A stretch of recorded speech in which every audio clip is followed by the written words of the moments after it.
Chers amis, bonsoir. Il était une fois un monastère si fervent que l'on aurait su dire qui était le plus saint parmi les moines.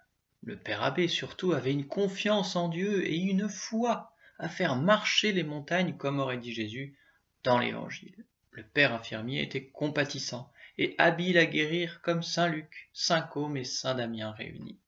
Le père Augustin, bibliothécaire, connaissait les textes saints mieux que saint Jérôme et saint Thomas. Le frère cuisinier se tenait plus humble et plus effacé que le pâle serpolet qu'il mettait dans ses sauces. Enfin, on pourrait tous les citer. Mais, parmi ces saints hommes, un jeune moinillon se faisait remarquer encore par sa ferveur, sa pureté et son obéissance. Orphelin, on l'avait recueilli enfant au monastère. Il y avait grandi, étudié, faisant la joie de tous. Aussi, lorsqu'il fut adolescent, il demanda de revêtir à son tour la coule blanche des moines cisterciens. Le père abbé et les moines en chapitre s'empressèrent-ils de le recevoir parmi les moines. On l'appela frère Candide. Nul autre nom ne pouvait mieux lui convenir. Ah, j'oubliais. À toutes ces vertus, Candide joignait un don bien agréable que Dieu lui avait fait. Il chantait comme un chœur de vierge au paradis. On lui confiait les solos à l'office. Alors il se croyait dans la Trinité sainte, sa voix quittait la terre, elle était à la fois le cristal de la source, le trille du rossignol et la harpe du vent. Et parce qu'elle était pareillement sincère et montait du cœur, cette voix emportait les âmes, les décollait des marais d'ici-bas, les emplissait de blancheur et de bonté. C'est pourquoi manants, artisans, seigneurs et tout chrétien de la contrée accouraient en foule à l'église lorsque frère Candide devait chanter. En cette veille de Pâques, tout le monastère, en grand recueillement, se préparait à célébrer la Sainte Nuit. Le petit frère avait répété les antiennes et l'Alléluia qu'il devait lancer pour annoncer aux hommes la victoire de Dieu. Les moines le trouvaient bien pâle ces temps-ci, mais après un long jeûne et les pénitences de carême, eux-mêmes n'étaient pas très brillants. Nul ne s'inquiéta. Or, pendant le grand silence qui précédait l'office, le père abbé, qui veillait, ayant envoyé dormir les autres, s'avisa tout à coup d'une recommandation qu'il avait oublié de faire à son petit chantre. Il gagna donc sans bruit la cellule du frère Candide. Comme il dort bien, le cher enfant. Comme on dort à 15 ans, avec une conscience sans reproche. Frère Candide ? Pas de réponse. L'abbé en est surpris, ce petit frère, si obéissant. Le moindre appel suffisait à le tirer du plus profond sommeil. Il s'approche. Candide repose sur le dos, les mains jointes sur son crucifix, un radieux sourire entr'ouvrant ses lèvres. Comme il est beau, pense l'abbé, mais comme il est pâle. Il s'approche encore, pose sa main sur le front du novice et soudain recule un coup au cœur.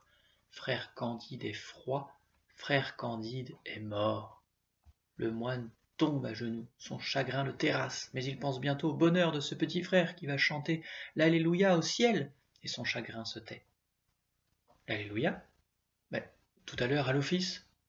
Cette pensée terrasse à nouveau l'abbé. N'importe quel moine d'un pieux monastère peut chanter la louange divine, mais pas comme Candide. Et la foule qui déjà se presse et que le père devine, pieusement avide, attendant sa joie. Si vous aviez la foi, gros comme un grain de sénévé, dit le Seigneur, vous diriez à cette montagne, jette-toi dans la mer, et elle s'y jetterait. Achève l'abbé dans son cœur. Ce cœur bat à grands coups, tandis que ses lèvres répètent obstinées et volontaires, Seigneur, je crois, Seigneur, vous pouvez tout. Puis, fixant le gisant, frère Candide, si obéissant, je vous l'ordonne, vous chanterez l'Alléluia tout à l'heure à l'office. Ayant refermé doucement derrière lui la porte de la cellule, le père abbé gagne l'église. Il n'est même pas surpris de voir frère Candide dans sa stalle habituelle. Je savais bien, mon Dieu, que rien ne vous est impossible. L'office se déroule, et voici le moment de l'antienne et de l'Alléluia. Frère Candide gagne le lutrin. On croirait qu'il glisse sans pied sur la dalle, et le père abbé voit autour de lui comme un nuage d'or, mais il est le seul à le voir. Alléluia!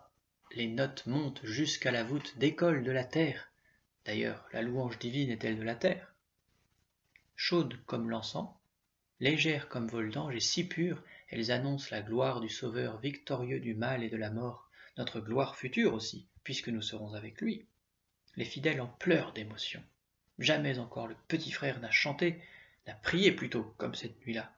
Tous prennent envie de devenir bons, de pardonner, d'oublier un peu leur argent pour penser au ciel. Tous aiment Dieu d'un cœur nouveau, d'une joie nouvelle, ils adorent et ils prient. L'office terminé, les moines regagnent leur cellule, et le père abbé se rend en hâte à celle du frère Candide. Le petit novice est toujours là, immobile, mais le sourire s'est accentué encore, et tous les parfums de l'encens, toute la lumière des flambeaux, entourent maintenant sa forme blanche. Ô vertu de l'obéissance, murmure l'abbé en tombant à genoux. Il sait que frère Candide lance à présent au ciel les notes triomphantes de son Alléluia. À bientôt, bonne nuit et Alléluia, Jésus est ressuscité.